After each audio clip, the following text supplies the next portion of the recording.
La famille contre le chaos. Pourquoi ton foyer est ton meilleur bouclier? Par le petit père de famille. Inspiré des travaux de Monseigneur Henri de Lassus, dans un monde hyper connecté où l'on te demande sans cesse d'être performant, de consommer et de te débrouiller tout seul, une question se pose. Sur quoi peux-tu vraiment compter? Au début du XXe siècle, le penseur Henri de Lassus expliquait déjà une vérité fondamentale. Un pays ne fonctionne pas avec des individus isolés, mais grâce à des familles solides et unies. 1.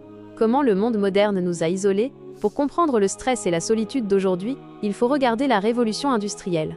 En poussant tout le monde à travailler séparément en ville, elle a cassé la solidarité des familles et des villages.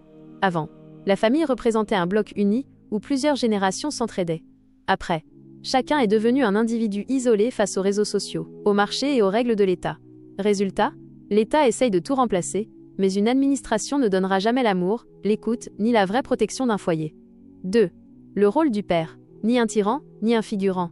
Aujourd'hui, l'autorité du père est souvent mal comprise. Pourtant, la vraie responsabilité paternelle n'a rien à voir avec de la domination. C'est un rôle d'engagement et de protection. Le père de famille a 3 missions claires. Protéger. Être un bouclier contre les dangers et les dérives du monde extérieur. Transmettre.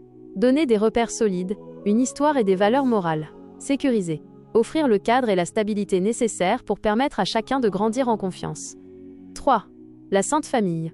Le modèle ultime. Pour éviter que cette autorité ne devienne stricte ou injuste, elle prend exemple sur le meilleur modèle qui soit, la Sainte Famille de Nazareth. Saint Joseph. L'homme juste et courageux. Il ne crie pas, il agit, travaille dur et prend d'énormes risques pour protéger Jésus et Marie.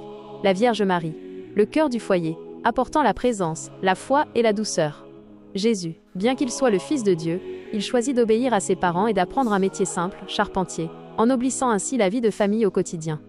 4.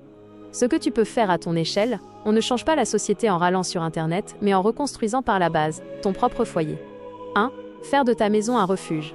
Un endroit de paix, loin du bruit, des écrans et des embrouilles extérieures. 2. Écouter et apprendre.